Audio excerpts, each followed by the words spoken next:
আর সময় এলে তারা সেই মানুষকেই ক্ষতি করে। মানব জীবন অত্যন্ত মূল্যবান, তাই এটিকে বিফলে নষ্ট করা ঠিক নয়। এমন কর্ম করতে হবে যা ভবিষ্যৎ প্রজন্মকে পথ দেখাবে। শ্রীকৃষ্ণ অর্জুনকে বলেন যে জীবনের মর্যাদা বোঝে এমন মানুষই জীবনের সঠিক মূল্য নির্ধারণ করতে পারে। নিজেকে শ্রেষ্ঠ করে তুলতে পারলে একদিন বিশ্ব তার মর্যাদা স্বীকার করবে। জীবন অতীতে নেই, ভবিষ্যতে নেই, জীবন আছে এই বর্তমান মুহূর্তে, তাই বর্তমানটিকেই আনন্দে বাঁচতে হবে। শ্রীকৃষ্ণ বলেন তিনি তার বহু জন্মের স্মৃতি মনে রাখেন, কিন্তু মানুষ সেই স্মৃতি ভুলে যায়। মানুষ নিজের জীবনকে যোগ্য করে তোলার মাধ্যমেই সুখ সাফল্য অর্জন করতে পারে। ঈশ্বর জীবনে বহু সুযোগ দেন, কিন্তু ইন্দ্রিয়ের দাস হয়ে মানুষ সেসব সুযোগ কাজে লাগাতে পারে না। সৎকর্মের সুযোগ কখনো হারানো উচিত নয়। যে ব্যক্তি প্রতিদানের আশা ছাড়া নিজের কর্তব্য করে তার জীবনই সত্যিকার অর্থে সফল হয়। ভুল কাজের পর ভালো কাজ করলেও পূর্বের পাপের প্রতিক্রিয়া কোনো না কোনোভাবে ভোগ করতেই হয়। শ্রীকৃষ্ণ বলেন সত্যিকারের যোগী সেই মানুষ যে নিষ্ঠার সঙ্গে নিজের কর্মকে ধর্ম বলে গ্রহণ করে, কিন্তু ফলাফলের প্রতি আসক্ত থাকে না। যে কর্মফল চায় না এবং অপছন্দও করে না তাকেই সন্ন্যাসী বলা হয়। মানুষের জীবনে যে কোনো উচ্চ অবস্থান অর্জন করা সম্ভব যদি সে নিজের মনকে নিয়ন্ত্রণ করে এবং নিজের উপর আস্থা রাখে। ঈশ্বর দুর্বলতা দেন, কিন্তু মর্যাদা মানুষের নিজের মনই তৈরি করে। গীতার 24তম উপদেশে বলা হয়েছে, যতই ভালো হও না কেন, যদি খারাপ মানুষের সঙ্গ গ্রহণ করো তবে তাদেরই পরিণতি ভোগ করতে হবে। ভীষ্ম পিতামহ সচ্চরিত্র ছিলেন, দ্রোণ ছিলেন ব্রাহ্মণ, কিন্তু দুজনেই অধর্মের পাশে দাঁড়িয়েছিলেন। তাই শেষ পর্যন্ত তাদের মৃত্যু হলো অত্যন্ত যন্ত্রণাদায়কভাবে। এর থেকেই বোঝা যায় খারাপ সঙ্গ কখনোই সুখ দেয় না। অনেক সময় শুধু তাদের পাশে থাকলেই তাদের কর্মফলের বোঝা বহন করতে হয়। তাই সব সময় উত্তম সঙ্গেই থাকা উচিত। গীতার 25তম উপদেশে বলা হয়েছে, যে মানুষ প্রতারণা করে তার পরিণতিও হয় অত্যন্ত করুণ। শকুনীয় দুর্যোধন জীবনের প্রতিটি পদক্ষেপে পাণ্ডবদের প্রতারণা করেছে, ফলে দুর্যোধনের সমস্ত পরাক্রমী যোদ্ধাই প্রতারণার মাধ্যমেই প্রাণ হারিয়েছিল। কারণ কর্মফল কাউকে ছেড়ে দেয় না। মানুষ যেমন কর্ম করে তেমনই ফল পায়। যে অন্যকে প্রতারণা করে কোনো একদিন অন্য কেউ এসে তাকে প্রতারণার শিকার করে, এটাই কর্মের নিয়ম। গীতার 26তম উপদেশে বলা হয়েছে, জীবনে কষ্ট এলেই সাহস হারানো যাবে না। সামান্য ধৈর্যই সবচেয়ে কঠিন সংকটকে অতিক্রম করার শক্তি দেয়। এক রাজা একদিন তার গুরুদেবকে বলেছিলেন যে রাজ্যে সব ধরনের সমৃদ্ধি আছে, কিন্তু খারাপ সময়ের জন্য কোনো মানসিক প্রস্তুতি নেই। তখন গুরু একটি তাবিজ তার হাতে বেঁধে দিয়ে বলেছিলেন, জীবনে এমন সময় এলো যখন মনে হবে এর চেয়ে খারাপ আর কিছু হতে পারে না, তখন এই তাবিজ খুলে এর ভেতরের মন্ত্রটি পড়বে, তাতেই তুমি অপার শক্তি পাবে। একদিন সেই ঘটনারই মতো সময় এসে দাঁড়ালো। হঠাৎ আরেকজন রাজা তার রাজ্যে আক্রমণ করলো, আর বাধ্য হয়ে তিনি অল্প কয়েকজন অনুচর নিয়ে রাজ্য ও নগরী ছেড়ে পালালেন। সেই মুহূর্তে রাজা গভীর দুঃখে ডুবে গেলেন। তার মনে পড়ল, গুরু বলেছিলেন জীবনে যখন সত্যিই ভয়াবহ সময় আসবে তখন তাবিজ খুলে ভেতরের মন্ত্রটি পড়তে, সেই মন্ত্রই তাকে শক্তি দেবে। রাজা ভাবলেন এর চেয়েও দুঃসময় আর কি হতে পারে। তিনি তাবিজটি খুললেন, আর ভেতরে লেখা ছিল, এই সময়টাও কেটে যাবে। এই বাক্য পড়েই তিনি এক অদ্ভুত দৃঢ়তায় ভরে উঠলেন। তিনি বিশ্বাস করলেন বর্তমান দুঃসময় চিরস্থায়ী নয়, এটিও একদিন শেষ হবে। তাই সাহস হারানো চলবে না। তিনি ঠিক করলেন আবার সেনাবাহিনী গুছিয়ে তুলতে হবে। রাজা সৈন্যদের একত্র করলেন, আক্রমণকারী রাজাকে মোকাবিলা করলেন এবং শেষ পর্যন্ত নিজের রাজ্য পুনরুদ্ধার করলেন। জীবনে যত ভয়াবহ পরিস্থিতি আসুক না কেন, কোনো অবস্থাই স্থায়ী নয়। দুঃসময় একদিন নিশ্চয়ই কেটে যায়। আমরা জীবনে অসংখ্য দুঃখ কষ্টের মুখোমুখি হই, কিন্তু প্রতিবারই সেগুলোকে অতিক্রম করে ওঠার শক্তি পাই। একইভাবে তোমার জীবনেও যদি কোনো কঠিন সময় আসে, বিশ্বাস রাখো এটিও একদিন সরে যাবে। তাই কখনোই সাহস হারিও না। ধৈর্য ধরে টিকে থাকতে পারলে জীবনের সবচেয়ে কঠিন ঝড়ও শান্ত হয়ে যায়। গীতার 27তম উপদেশ হলো, এই যুগে অতিরিক্ত ভালো হতে নেই, না হলে মানুষ তোমাকে শোষণ করে নিঃস্ব করে দেবে। পাণ্ডবদের জীবনী শেখায় নিতান্ত সৎ হওয়াই কখনো কখনো বড় কষ্টের কারণ হয়। তারা সর্বদা ন্যায়ের পথে চলেছে, কখনো অন্যায় করেনি। তবু রাজ্য হারিয়েছে। তাদের স্ত্রীকে প্রকাশ্যে অপমান করার চেষ্টা হয়েছে, তাদের ভিক্ষা করে বাঁচতে হয়েছে, কারণ তারা ছিলেন অতিরিক্ত ভালো। তখন যেমন ছিল, আজকের পৃথিবী তো আরো কঠিন। মানুষ সৎ মানুষকে কম সম্মান দেয়, বরং বেশি ব্যবহার করে। তুমি যত ভালো ব্যবহার করবে, অনেকেই তোমার সঙ্গে তত খারাপ আচরণ করবে। তুমি অন্যদের খুশি করার জন্য সর্বোচ্চ চেষ্টা করবে, আর তারা তোমাকে কাজে লাগানোর পথ খুঁজবে। তাই আজকের দিনে সুখী থাকতে হলে অত্যধিক ভালো হওয়ার দরকার নেই।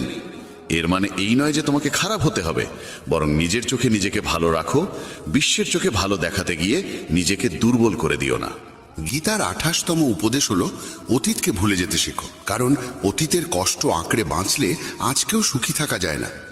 জ্ঞানীরা অতীতের জন্য হাহাকার করেন না। অতীত যেমনই হোক, তা বর্তমানকে গ্রাস করতে দেওয়া ঠিক নয়। যা ঘটেছে তা থেকে শিক্ষা নাও, ভাবো আর যেন এমন না হয়, তারপর এগিয়ে যাও। অনেকেই বলেন, ওই মানুষ আমাকে এত অন্যায় করেছে, তাই আমি আজ এত দুঃখী। কেউ কেউ সারা জীবন অন্যদের দোষ দিতে দিতে নিজের কষ্ট বাড়িয়ে তোলে। কিন্তু যতক্ষণ তুমি অন্যকে দোষ দেবে, ততক্ষণ কখনো সুখী হতে পারবে না, সামনে এগোতেও পারবে না। অতীত বদলানো যায় না, মানুষ কি করেছে তাও বদলানো যায় না, কিন্তু বর্তমান তোমার হাতে। সেটাকে তুমি যেমন চাও তেমন গড়তে পারো। আগামী দিনের দুঃখ এড়াতে চাইলে আজকে বাঁচো।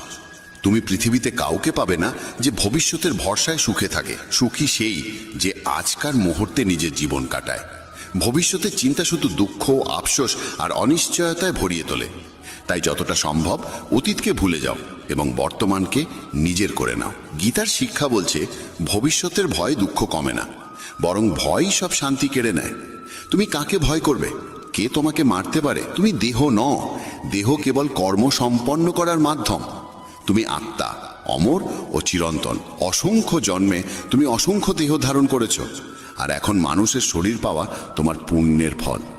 এই জীবনকে কাজে লাগানোর একমাত্র উদ্দেশ্য হলো সৎকর্ম, দয়া আর নিঃস্বার্থ সাহায্য করা। যে নিরন্তর ভক্তি ভরে ঈশ্বরকে স্মরণ করে, সে অবশ্যই ঈশ্বরকে পায়। কেউ ঈশ্বরের অস্তিত্ব অস্বীকার করলেও তাতে তার কিছু যায় আসে না। মানুষের মন পবিত্র, কর্ম সৎ আর চরিত্র ভালো হওয়াই প্রকৃত যোগ্যতা। ঈশ্বর ভক্তির ক্ষুধার্ত। কেউ যদি ভালোবাসা ও ভক্তিসহ একটি পত্র, একটি ফুল, ফল বা জলও অর্পণ করে, ঈশ্বর তা গ্রহণ করেন। ভক্তি নেই এমন অর্ঘ্য, যতই বাহুল্যপূর্ণ হোক, মূল্যহীন। নিঃস্বার্থ সাহায্য, দানকে সেবা হিসেবে গ্রহণ করা, পক্ষপাতবিহীন সিদ্ধান্ত এবং কর্তব্য পালন, এসবই ঈশ্বর ভক্তির সমান। এরাই ঈশ্বরের প্রিয়। তাকে ভালোবাসবে তা গভীরভাবে ভাবা জরুরি, কারণ যে ভালোবাসার মূল্য বোঝে না, তার কাছ থেকে দূরে থাকাই শান্তির পথ। আজকাল অনেকেই ভালোবাসার নাম করে সবচেয়ে বেশি কষ্ট দেয়। প্রেম, যা স্বভাবতই পবিত্র, মানুষের স্বার্থ আর অসচেতনতার কারণে বিষের মতো তিক্ত হয়ে যায়। অনেকেই বিশ্বাস আর মমতাকে ব্যবহার করে অন্যের হৃদয় ভেঙে দেয়। তুমি যদি কাউকে সত্যিই ভালো না বাসো, তবে সে কখনোই তোমাকে আঘাত করতে পারবে না। যে সম্পর্কই হোক, যদি তুমি কাউকে সীমাহীন ভালোবাসো আর সে যদি সেই ভালোবাসার যোগ্য না হয়, তবে তার বিনিময়ে কেবলই দুঃখ ও যন্ত্রণা ফিরে আসে। প্রেম নিজে কোনোদিন কষ্টের কারণ হয় না। কষ্ট দেয় সেই মানুষ যে তোমার মমতার মূল্য দিতে অক্ষম। তাই ভালোবাসতে হলে এমন কাউকে ভালোবাসো যে তোমার হৃদয়ের ভাষা বুঝবে এবং তোমার অনুভূতিকে সম্মান করবে। আর যখনই বুঝবে যে তোমার ভালোবাসার মানুষ তোমার অনুভূতির কদর করে না, তখন সেখান থেকে সরে যাওয়াই তোমার জন্য সবচেয়ে বুদ্ধিমানের সিদ্ধান্ত। গীতার 29তম উপদেশে বলা হয়েছে যে মানুষ বারবার তোমায় আঘাত দেয়, তাকে কখনোই ক্ষমা করা উচিত নয়। যুধিষ্ঠির বহুবার দুর্যোধনকে ক্ষমা করেছিলেন, আর এর ফলেই তার জীবনে অসংখ্য দুঃখ ও বিপর্যয় নেমে এসেছিল। কেউ একবার ভুল করলে তাকে ক্ষমা করা যায়, কিন্তু বারবার একই ভুল করলে বুঝতে হবে সেটা ভুল নয়, সেটাই তার স্বভাব। তারা এমনই এবং ভবিষ্যতেও তোমার সঙ্গে একই আচরণ করবে। তাই অযথা অতিরিক্ত ভালো হওয়া ঠিক নয়। ক্ষমা করা আর বোকা হয়ে যাওয়ার মধ্যে বিশাল পার্থক্য আছে। কাউকে একবার ক্ষমা করলেও তার প্রতি সতর্ক থাকা দরকার। বলা হয়, একই মানুষকে দুবার পরীক্ষা করা নিজের মুখে ধুলো দেওয়ার মতো। যে তোমাকে একবার প্রতারণা করেছে বা ভুল করে হলেও ব্যথা দিয়েছে, তাকে অন্ধভাবে বিশ্বাস করা উচিত নয়। তাই এমনভাবে ক্ষমা করবে যাতে কখনো বোকা না শোনাও, আবার নিজের শত্রু তৈরি করো না। গীতার আরেকটি শিক্ষা বলে, যে তোমাকে প্রতারিত করে বা ধোঁকা দেয়, তাকে নিয়ে দুঃখ বা রাগ বাড়িয়ে লাভ নেই। বরং বুঝে নিতে হবে মানুষকে চোখে দেখে কখনো চিনে নেওয়া যায় না। এই পৃথিবীতে মানুষ মুখোশ পরে বাঁচে, সবাই ভালো দেখাতে চায় কিন্তু ভালো হতে চায় না। কাউকে তোমার প্রতি সামান্য অন্যায় করতে দাও, তখনই তার আসল রূপ প্রকাশ পায়। কিংবা যখন তোমার জীবনে দুঃসময় আসে, তখনই বুঝতে পারবে কে সত্যিকার অর্থে তোমার আপন। তাই কাউকে খুব দ্রুত বিশ্বাস করো না, কারো কাছ থেকে এত আশা করো না যাতে পরে হৃদয়ে ভেঙে যায়। কারণ এই পৃথিবীর মানুষ কারো ছিল না, কাউকে কোনোদিন হবেও না। তাই নিজের মনকে ঈশ্বরের কাছে সমর্পণ করো, তখন দেখবে কেউ তোমাকে ভাঙতে পারবে না, কেউ তোমাকে আঘাত দিতে পারবে না। গীতার দ্বাদশ অধ্যায়ে শ্রীকৃষ্ণ অর্জুনকে বলেছিলেন, হে অর্জুন, তোমার মন, বুদ্ধি আর হৃদয় ঈশ্বরের প্রতি নিবেদন করো, তখন কেউ তোমার হৃদয় ভাঙতে পারবে না। এই পৃথিবীতে তুমি যাকে যত বেশি ভালোবাসো, সেই মানুষই তোমাকে সবচেয়ে বেশি কষ্ট দেয়। কারণ এখানে হৃদয়ের মূল্য নেই, অনুভূতির মূল্য নেই, কেবল স্বার্থের মূল্য। মানুষ তোমার থেকে কি পেতে পারে এই হিসেবেই তারা সম্পর্ক গড়ে তোলে। যতক্ষণ তুমি তাদের কাজে লাগো, ততক্ষণ তারা ভালো মানুষের মুখোশ পরে থাকে। স্বার্থ শেষ হওয়ার সঙ্গে সঙ্গে তাদের কথা, আচরণ সব বদলে যায়। তাই নতুন কাউকে দেখলেই বিশ্বাসে ভেসে যাবে না। তারা প্রথমে খুব ভালো দেখায়, কিন্তু সেটা কেবল নিজের সুবিধের জন্য। তুমি ফাঁদে পড়বে কিনা তা ঠিক করবে তোমার নিজের বুদ্ধি।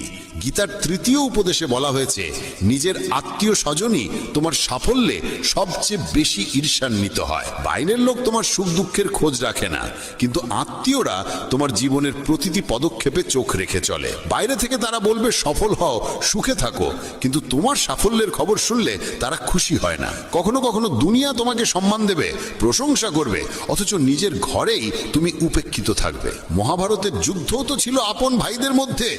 দুর্যোধন পাণ্ডবদের প্রতিটি আনন্দে, প্রতিটি সাফল্যে ঈর্ষায় কাতর হয়ে উঠত। তাদের পতন ঘটাতে সে সব রকম চেষ্টা করেছে। আর এই আপন ভাইদের মধ্যেকার ঈর্ষাই মহাভারতের ভয়াবহ যুদ্ধের জন্ম দিয়েছিল, যেখানে অসংখ্য প্রাণ হারিয়েছিল। বাইরের লোক তোমার জীবন কেমন চলল তাতে কিছু যায় আসে না, কিন্তু আত্মীয়দের মন তোমার সুখ সহ্য করতে পারে না। তারা মুখে মধুর কথা বলল, অন্তরে তোমার ভালো চায় না। তাই কাউকে নিজের মানুষ ভাবার আগে দেখে নাও সে সত্যিই তোমার আপন কিনা, নাকি শুধু ভান করছে। ভগবান শ্রীকৃষ্ণ বলেন, যতদিন সৃষ্টি থাকবে ততদিন দুঃখ মানুষের ছায়ার মতো তার সঙ্গে চলবে। যদি জীবনে তুমি যা চেয়েছো তা না পাও, তবে একবার ভেবে দেখো, যা পেয়েছো সেটাকেই যদি সত্যিকারের ভালোবাসতে শেখো। প্রার্থনা করার পরও ঈশ্বর যদি কিছু না দেন, সেই নিয়ে মন খারাপ না করে বরং সেই অসংখ্য আশীর্বাদের দিকে তাকাও যা প্রার্থনা ছাড়াই তিনি আমাদের দিয়েছেন। মানুষ যখন সুখী হয় তখন সে ছুটে যায় তার কাছে যাকে সে খুব ভালোবাসে, কিন্তু যখন মনে দুঃখ জমে তখন সে তাকায় সেই মানুষের দিকে যে তাকে সত্যিই ভালোবাসে। শুধু সম্পর্ক থাকা মানেই সম্পর্ক গড়ে ওঠে না, সম্পর্ক টিকে থাকে যত্নে, নিষ্ঠায়, পালন করার মাধ্যমে। যে সত্যিকারের হৃদয়কে ভেঙে তৃতীয় কারুর কাছে সুখ খুঁজতে যায়, সে শেষ পর্যন্ত প্রতারিতই হয়। দুটি সত্য মনে রাখা প্রয়োজন, এই জগতে সবকিছুই পরিবর্তনশীল এবং কারুর কোনো পৃথক অস্তিত্ব নেই। জীবনে ভালো কিছু চোখে না পড়লেও ভালো হবার চেষ্টা থামিও না, এটাই জীবনের শ্রেষ্ঠ পথ। মানুষের কর্ম শুধু তার নিজের নয়, তার পরবর্তী প্রজন্মের জীবনকেও প্রভাবিত করে। নিজের কাছে যা আছে তা বাড়িয়ে বলা ঠিক নয়, তেমনি অন্যের প্রতি হিংসাও করা উচিত নয়। হিংসা মানুষের মন থেকে শান্তি কেড়ে নেয়। পিঠের পেছনে আঘাত করে শুধু শত্রুরা নয়, কখনো কখনো নিজেরাও বিশ্বাসঘাতক হয়ে ওঠে। কৃষ্ণ বলেন, শরীর নশ্বর হলেও আত্মা চিরন্তন। তা জানা সত্ত্বেও মানুষ এই নশ্বর দেহ নিয়েই অহংকার করে, যা সম্পূর্ণ অর্থহীন। শরীরের অহংকার ছেড়ে সত্যকে গ্রহণ করাই কর্তব্য। ভগবান বলেন, নিজেকে তার কাছে সমর্পণ করে দাও, এটাই সর্বোত্তম আশ্রয়। যে তার আশ্রয় বুঝে নেয়, সে ভয়, দুঃখ, উদ্বেগ সবকিছু থেকে মুক্ত হয়। গীতায় লেখা আছে, ভীতু ও দুর্বল মানুষই সবকিছু ভাগ্যের ওপরে ছেড়ে দেয়। শক্তিশালী ও আত্মবিশ্বাসী মানুষ কখনো ভাগ্যের ওপর নির্ভর করে না। কৃষ্ণ বলেন, কেউ যদি বিপদের সময় তোমার কাছে পরামর্শ চায়, তবে পরামর্শের সঙ্গে তোমার উপস্থিতিও দাও। কারণ পরামর্শ ভুল হতে পারে, কিন্তু সঙ্গ কখনো ভুল হয় না। গীতা বলে, ক্রোধ তখনই পূর্ণ হয় যখন তা ধর্ম ও নীতির রক্ষায় ব্যবহৃত হয়, আর সহনশীলতা তখনই পাপ হয়ে ওঠে যখন তা অন্যায়কে টিকে থাকতে সাহায্য করে। আবার কৃষ্ণ উপদেশ দেন, নিজের দুঃখের জন্য পৃথিবীকে দোষ দিও না, নিজের মনকে বোঝাও, কারণ মন পাল্টাতেই দুঃখের অবসান ঘটে। সময় যার পরীক্ষা নেয় সেই জিনিসও মূল্যবান হয়ে ওঠে। তাই তো কাঁচা আঙুরের চেয়ে কিশমিশের দাম বেশি, আর মাটির চেয়ে মাটির পাত্রের মূল্যও বেশি। নীতি ও ষড়যন্ত্রে অর্জিত সুখ মানুষকে ভয় ও অস্থিরতার দিকে ঠেলে দেয়। শান্তি থাকে সেই সুখে যা আসে হৃদয়ের নির্মলতা থেকে। সে সুখ অল্প হলেও তাতে সত্যিকারের আনন্দ থাকে। কৃষ্ণ বলেন, আমার ইচ্ছা ছাড়া তোমাকে কেউ স্পর্শও করতে পারবে না, তবে ভয় কিসের যখন আমি তোমার সঙ্গে আছি। কোনো বিষয়ে সম্পূর্ণ জ্ঞান না থাকলে নীরব থাকা উত্তম, কারণ অপূর্ণ সত্য বহু সময় সম্পূর্ণ মিথ্যের থেকেও বিপজ্জনক। গীতায় বলা হয়েছে, তুমি নিজেকে দুর্বল ভাবে রেখেছ, নইলে তুমি যা করতে পারো তা অন্য কেউ পারে না। গতকাল বা আগামীকাল নিয়ে চিন্তা করো না, যা হবার তা হবেই, যা হয় তা ভালোর জন্যই হয়। তাই বর্তমানকে উপভোগ করো। কোনো কারণেই রাগ করো না, চিৎকার করো না, মন খারাপ করো না, মনে শান্তি রাখো, ভেবে সিদ্ধান্ত নাও, কারণ শব্দে শব্দে মেটে না, নীরবে মেটে। আমরা প্রত্যেকেই ভালো ও মন্দের মিশ্রণে তৈরি। যারা ভালোর গুণকে যত্ন করে তারাই সাফল্য পায়। নিজেকে এমনভাবে গড়ে তোলো যে যেখানে থাকবে সেখানে সবাই তোমায় ভালোবাসবে, যেখান থেকে চলে যাবে সেখানে সবাই তোমায় মনে করবে, এবং যেখানে যাওয়ার কথা সেখানে পৌঁছানোর আগে সবাই তোমার অপেক্ষা করবে। যারা তোমার অস্তিত্বকে মূল্য দেয় না তাদের ছেড়ে দেওয়া ভালো। তোমার অবস্থাও খারাপ নয়, তোমার ভাগ্যও খারাপ নয়, শুধু সময় একটু কঠোর, আর সেটাও চিরস্থায়ী নয়। তাই দুশ্চিন্তা করো না। তুমি কাউকে প্রতারণা করে জয়ী হলে জেনে রেখো, কারোর ওপরে যে অন্যায় হয় তার বিচার একদিন না একদিন ঈশ্বর ফেরত দেবেনি। অত্যন্ত আবেগী মানুষ যখন নিজের আবেগ হারিয়ে পাথর হয়ে যায়, তখন সে পাথরের থেকেও কঠিন হয়ে ওঠে।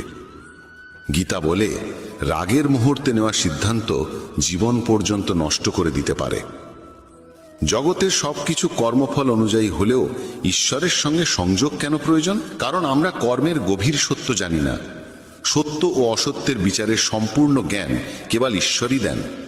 তাকে জানলেই কর্ম সুকর্মে পরিণত হয়।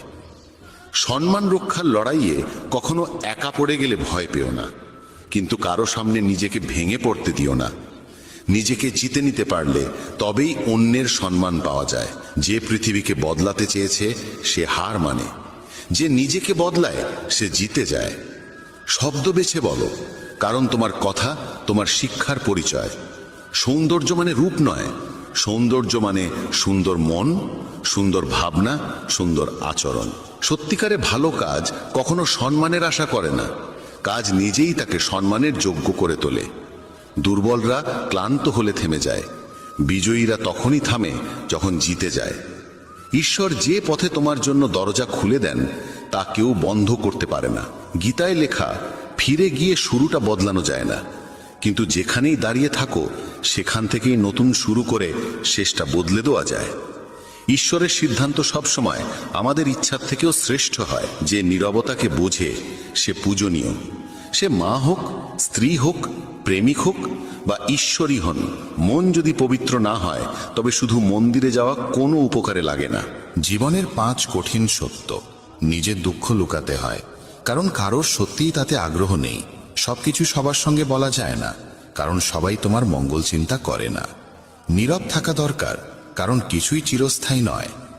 একা থাকতে শেখা প্রয়োজন, কারণ কেউ চিরদিন পাশে থাকে না। অন্যের উপরে অতিরিক্ত নির্ভর করলে নিজের অস্তিত্ব হারিয়ে যায়। ক্ষমা সেই ফুলের মতো যাকে পিষলে সে আরো সুগন্ধ ছড়ায়। জীবনের সবচেয়ে কঠিন কাজ নিজের মনকে চেনা, তবুও চেষ্টা করা উচিত। মন যদি নিজের নিয়ন্ত্রণে না থাকে তবে সে শত্রুর মতো আচরণ করে। এতটা কথা বলো না যে মানুষ তোমার চুপ হয়ে যাওয়ার অপেক্ষায় থাকে। এতটাই বলো যে তুমি নীরব হলে আবার তোমাকে শুনতে সবাই উৎসুক থাকে। পরিবর্তনই প্রকৃতির নিয়ম। যাকে তুমি মৃত্যু ভাবো সেটাই অন্য রূপে নতুন জীবন। এক মুহূর্তে মানুষ ধনী হয়, অন্য মুহূর্তেই সব হারায়। আমার তোমার ছোট বড় নিজের পর মন থেকে মুছে ফেলো, তখন বুঝবে সবই তোমার, তুমিও সকলের। শরীরের চোখ দিয়ে ভগবানকে দেখা যায় না, তাকে দেখার জন্য মনকে জাগিয়ে তুলতে হয়। সবচেয়ে বড় অপরাধ অন্যায় সহ্য করা এবং অন্যায়ের সঙ্গে আপোষ করা। যতদিন ঈশ্বর আমাদের সঙ্গে আছেন, পৃথিবী যতই ক্ষতি করতে চাইও আমাদের কিছুই করতে পারবে না। তুমি কেন কাঁদছ? যা হারিয়েছ তাকে তুমি সৃষ্টি করেছিলে। আজ যা তোমার, কাল তা অন্য কারো হবে। কারণ পরিবর্তনই বিশ্বের নিয়ম। মানুষ বাইরে নয়, নিজের ভিতরের দুর্বলতার কারণেই হার মানে। কাউকে না বুঝে তার প্রতি আকর্ষিত হয়েও না, আর না বুঝে কাউকে ছেড়িও না। মোহ হৃদয়ে থাকে, কথায় নয়, আর ক্রোধ কথায় থাকে, হৃদয়ে নয়। মনে কষ্ট জমলে ঈশ্বরকে বলো, মুহূর্তেই মন হালকা হয়ে যাবে। যে প্রেমে থাকে সে প্রতারণা বোঝে না, আর যে প্রতারণায় থাকে সে আর কখনো প্রেম বুঝতে পারে না। জীবনের কিছু কঠিন সত্য মানুষকে চোখ খুলে দেয়, আর যখন মন সত্য দেখার ক্ষমতা পায় তখনই ঈশ্বরের উপলব্ধি ঘটে। নতুন জিনিস সবারই ভালো লাগে, কিন্তু প্রকৃত সত্য জানা যায় পুরনো হওয়ার পরে, সেটা জিনিসই হোক বা মানুষই হোক। গীতা বলে, দুঃখে যদি তুমি একা থাকো তবে সুখে কাউকে কাছে টেনে নিও না। জীবনে অর্জনের জন্য জেদ থাকা প্রয়োজন, শুধু আশা করে বসে থেকে কিছু হয় না। কৃষ্ণ বলেন, তোমার কি হারিয়েছে যে তুমি কাঁদছ? কি এনেছিলে যা হারিয়ে গেল? তুমি কিছুই সৃষ্টি করনি, কিছুই তোমার ছিল না। যা পেয়েছো এখান থেকেই পেয়েছো, যা দিয়েছো এখানেই দিয়েছো। আজ যা তোমার, কাল তা অন্যের হবে, কারণ পরিবর্তনই বিশ্বের নিয়ম। ফল কখনোই আমাদের ভাবনার মতো আসে না, ফল আসে কেবল আমাদের পরিশ্রমের পরিমাণ অনুযায়ী। ভেঙে পড়া সব সময়ই শেষ হয়ে যাওয়া নয়, অনেক সময় ভাঙন থেকেই জীবনের নতুন শুরু হয়। অতীতকে আঁকড়ে ধরে নিজের জীবনকে বন্দী করো না, ওটা ছিল কেবল একটি শিক্ষা, সারা জীবনের শাস্তি নয়। তুমি যত বই পড়ো, যত ভালো উপদেশই শোনো, তাতে কোনো লাভ নেই যদি সেগুলোকে জীবনে পালন না করো। যা আছে তাকে মেনে নাও, যা ছিল তাকে বিদায় দাও, এবং যা আসছে তার প্রতি বিশ্বাস রাখো। ভালো সময়ের চেয়ে ভালো মানুষের সঙ্গ বেশি মূল্যবান, কারণ একজন ভালো মানুষ ভালো সময় এনে দিতে পারে, কিন্তু ভালো সময় কখনো ভালো মানুষ এনে দিতে পারে না। হে পরমেশ্বর, আমাকে এত নিচে ফেলো না যে আমি তোমাকে ডাকলেও তুমি শুনতে না পাও, আর এত উঁচুতেও তুলো না যে তুমি ডাকলেও আমি শোনার যোগ্যতা না রাখি। যে তোমাকে সম্মান দেয় সেই সম্মান যেন অহংকারে পরিণত না হয়, কারণ সম্মানের পরেই অপমানের যাত্রা শুরু হতে পারে। কেউ আমাদের বুঝুক বা না বুঝুক তাতে তেমন কিছু যায় আসে না, কিন্তু যাকে আমরা আশা করি সেই যদি না বোঝে তখনই ব্যথা সবচেয়ে গভীর হয়। কয়েকটি ছোট্ট আশা নিয়ে আমি বসে আছি তোমার দ্বারে। শুনেছি তোমার বাড়ি থেকে কেউ নাকি খালি হাতে ফেরে না। এক ব্যক্তি প্রচণ্ড দুঃখে ক্লান্ত ছিল। বন্ধুর পরামর্শে সে শ্রীকৃষ্ণের পূজা শুরু করলো। বছরের পর বছর কেটে গেল, কোনো উপকার হলো না। অন্য বন্ধু বলল, কালী মাতার পূজা করো, কষ্ট সরে যাবে। সে পরদিনই ঘরে কালী মাতার মূর্তি আনলো। কৃষ্ণের মূর্তিকে তুলে রাখলো মন্দিরের ওপরের তক্তায় এবং নিচে রেখে শুরু করলো কালী মাতার পূজা। কদিন পর তার মনে দ্বিধা জাগলো যে ধূপধুনো মা কালীকে জ্বালাই, তার গন্ধ তো কৃষ্ণও পান। তাই সে ভাবল, কৃষ্ণ ঠাকুরের মুখটাই বেঁধে দিই। সে যখন ওপরে উঠে কৃষ্ণের মুখ বেঁধে দিচ্ছিল, তখন কৃষ্ণ তার হাত ধরে ফেললেন। মানুষটি বিস্ময়ে জিজ্ঞেস করল, এতদিন পূজা করলাম, কোনোদিন দেখা দিলে না, আজ হঠাৎ এলে কেন? কৃষ্ণ বললেন, এতদিন তুমি আমাকে নিছক একটি মূর্তি ভেবে পূজা করেছিলে, কিন্তু আজ তুমি বিশ্বাস করেছ যে কৃষ্ণ শ্বাস নিচ্ছেন। সেই বিশ্বাসের কারণেই আমি এসেছি। বন্ধুরা, মনে রাখো, ঈশ্বর সর্বত্র আছেন, প্রত্যেক কণায়। প্রয়োজন কেবল বিশ্বাসের। মুঠি বেঁধে মানুষ জন্মায়, আর হাত খোলা অবস্থায় পৃথিবী ছেড়ে যায়। এই পৃথিবীর সবকিছু পৃথিবীতেই পড়ে থাকে। কাউকে ভালোভাবে না চিনে মানুষের কথায় তার সম্পর্কে ভুল ধারণা তৈরি করা নিছক বোকামে। শক্তির চেয়ে বুদ্ধির ব্যবহার বড়। শক্তি তোমাকে লড়াই শেখাবে, আর বুদ্ধি শেখাবে জয়ের পথ। মানুষের আস্থা তখনই পরীক্ষা হয় যখন মনোবাসনা পূরণ না হলেও হৃদয় কেবল ঈশ্বরের প্রতি কৃতজ্ঞতাই উচ্চারণ করে। যে শুনতে চায় না তাকে কখনো বোঝানো যায় না। বোঝানো যায় তাকে যার মধ্যে বোঝার মন থাকে। প্রতারণা, পাপ, কৌশল, এসবের ফল মানুষকে এখানেই ভোগ করতে হয়। সময় কাউকে ক্ষমা করে না, এই সত্যে কখনো ভুলো না। ঈশ্বর কেবল তখনই বিশেষ দয়া করেন যখন তারা কোনো প্রাণকে মানব দেহ দেন।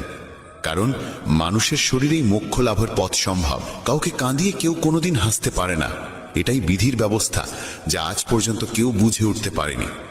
মানুষ কি বলবে, এই একটি বাক্যের জালে সমাজের অসংখ্য স্বপ্ন ভেঙে যায়। নিজের জীবনের সিদ্ধান্ত নিজেকেই নিতে শেখো। কৃষ্ণ বলেন, যদি কেউ তোমার উপস্থিতিতে ক্লান্ত হয়ে পড়ে তবে তাকে ছেড়ে দাও। মানুষের জীবনে বোঝা হয়ে থাকার চেয়ে স্মৃতিতে রয়ে যাওয়া ভালো। বিশ্বাসী মানুষের চেয়ে বড় বোকা সেই যে বিশ্বাস ভেঙে দেয়, কারণ সামান্য স্বার্থের জন্য সে হারায় একজন সত্যিকার ভালো মানুষকে। রাধে নামের ভরসা কখনো বিভ্রান্ত করে না।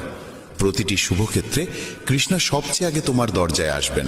এই পৃথিবীতে সবচেয়ে ভুল মানুষ সেই যে ভাবে প্রতিটি ব্যাপারে সেই একমাত্র সঠিক। মানুষ হওয়া যথেষ্ট নয়, মানুষের ভেতরে মানবিকতার থাকা আরো জরুরি। আপনজনদের কথাই হৃদয়ের গভীরে গিয়ে লাগে। পরের কথায় এত শক্তি নেই যে চোখে জল আনতে পারে। সময় ঠিক হলে ঈশ্বর তোমাকে সঠিক মানুষের সঙ্গেই মিলিয়ে দেবেন, যারা তোমার জীবনে উন্নতির পথ খুলে দেয়। কোনো ভালো মানুষের ভুল হলে তাকে ক্ষমা করো, কারণ মুক্ত যদি নোংরা পড়েও মুক্তর দাম কমে না। সব চেষ্টা করেও ফল না এলে সেটিকে ঈশ্বরের ইচ্ছা ভেবে সত্যকে স্বীকার করো। খুব ঘনিষ্ঠ মানুষকেও নিজের সব গোপন কথা বলো না।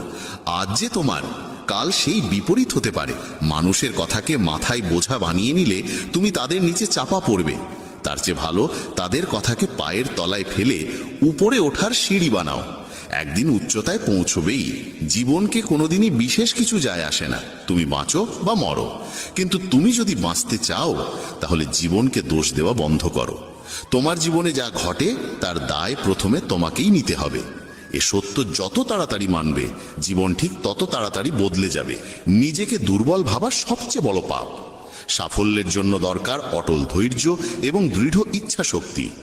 আত্মসম্মান সর্বোচ্চ, এটাকে রক্ষা করতে কারো সঙ্গ ছাড়তে হলে তাতেও দ্বিধা নেই। যারা তোমার লক্ষ্যকে তুচ্ছ করে তাদের থেকে দূরেই থাকো। ছোট মন ছোটই চিন্তা করবে, আর মহৎ মন তোমাকে মনে করিয়ে দেবে তুমি মহৎ হতে পারো। অহংকারের সবচেয়ে খারাপ দিক হলো এটি কখনো তোমাকে বুঝতে দেয় না যে তুমি ভুল করছো। রাত যত অন্ধকার হয় তারা তত উজ্জ্বল হয়ে ওঠে। ঠিক তেমনি দুঃখ যত গভীর হয় ঈশ্বর তত কাছে থাকেন। তাই ধৈর্য ধরো, একদিন সব ঠিক হয়ে যাবে। অতীত যতই কঠিন হোক, নতুন শুরু করা সব সময় সম্ভব। আমাদের নিজেদের নিয়ে চিন্তার প্রয়োজন নেই, তাদের দরকার, কারণ আমার জীবনের রথের রক্ষক স্বয়ং সুদর্শন চক্রধারী। কৃষ্ণ বলেন, আমার উপর বিশ্বাস রাখার সাহস দেখাও, আমি তোমার আশাকে কখনো হতাশ হতে দেব না। যত্ন করে রাখা জিনিস এবং মন দিয়ে শোনা কথা কোনো না কোনো দিন কাজে লাগেই। নিজের ওপর ভরসা শিখতে হলে পাখিদের কাছে শেখো। সন্ধ্যায় তারা বাসায় ফেরে, অথচ তাদের ঠোঁটে পরদিনের জন্য কোনো খাদ্য থাকে না। সহনশীল হওয়া ভালো, কিন্তু অন্যায়ের প্রতিবাদ করা আরও বড় কর্তব্য। অন্যায়কে সমর্থন করা মানে নিজে অন্যায় করা। মূর্খদের সঙ্গে কখনো বিতর্ক করো না। তারা প্রথমে তোমাকে তাদের স্তরে নামিয়ে দেবে, তারপর অভিজ্ঞতায় তোমাকে হারিয়ে দেবে। যে বিষয়ে ভয় থাকে সেই বিষয়ে জ্ঞান বাড়ানো শুরু করো, ভয় চলে যাবে। ভয় জন্মায় অজ্ঞতা থেকে। গীতায় বলা আছে, উদ্দেশ্য যদি সৎ না হয় তাহলে জ্ঞানও অশুভ হয়ে দাঁড়ায়। কেউ যতই ক্ষুদ্র বা কুটিল হোক, তুমি তার সঙ্গে সত্য থেকো। অসুস্থকে দেখে নিজেকে অসুস্থ করা বুদ্ধিমত্তা নয়, নিছক বোকামি। জীবনে সবচেয়ে বড় ভুল আমরা করি তখন যখন তাদের মূল্য দিই যাদের জীবনে আমাদের কোনো মূল্যই নেই। শৈশবে আমরা যতটা বাবা মায়ের প্রয়োজন বোধ করি, বার্ধক্যে তাদেরও ততটাই আমাদের প্রয়োজন হয়। বিপদের মাঝেও যদি তুমি টিকে থাকো, হার না মানো, তবে তোমার জয় নিশ্চিত। কারো দাসত্ব কেন করবে যখন নিজের সব কাজ নিজেই করতে পারো? নিজের সামর্থ্য চিনো, নিজের ওপর বিশ্বাস রাখো। তোমার প্রতিটি ইচ্ছা তোমার কাছে আসার অপেক্ষায় আছে, তুমি শুধু এগোতে শুরু করো। গীতায় লেখা আছে, কর্মে বিশ্বাস রাখো, রাশিফলে নয়। কারণ রাম আর রাবণের রাশি একই ছিল, কিন্তু ফল নির্ভর করেছে তাদের কর্মের ওপর। যারা সত্যিকার ব্যথা বোঝে তারা কখনো কারোর ব্যথার কারণ হয় না। বিচারক ভুল করতে পারেন, কিন্তু দ্বারকাধীশ কখনো না। উদ্দেশ্য যদি পবিত্র হয়, ঈশ্বর ভাগ্যের চেয়েও বেশি দেন। কর্মের কাছে না বই আছে না খাতা, তবু সমগ্র সৃষ্টির হিসাব তার হাতেই। চিন্তা মানে ঈশ্বরের ব্যবস্থার ওপর সন্দেহ করা। চিন্তা করো না, প্রভু সব ঠিক করে দেবেন। যেমন বিনা ডাকে দুঃখ আসে, তেমনি বিনা চেষ্টাই সুখ আসবে। মনে রেখো, ঈশ্বর ছাড়া তোমার চোখের জল, ব্যথা, কষ্ট কেউ বোঝে না। জীবনের শেষ আশ্রয় ঈশ্বরের ঘর, তাই কিছু সৎ কাজ করে নাও, শূন্য হাতে তার ঘরে যাই না। মাটির কলস হোক বা পরিবার, এর মূল্য কেবল তারাই জানে যারা তা তৈরি করে। যারা ভাঙে তারা জানে না। জীবনের কোনো স্থায়ী লক্ষ্য নেই। তুমি যেমন ভাবো লক্ষ্য তেমনই তৈরি হয়। ঈশ্বর যখন চান তোমাকে এগিয়ে দিতে, তার আগে তোমাকে ভেঙে তৈরি করেন। নিজেকে এমনভাবে গড়ো যে কেউ থাক বা না থাক, তোমার স্থিতি অটুট থাকে। মুখ তখনই খুলো যখন তোমার বলা শব্দ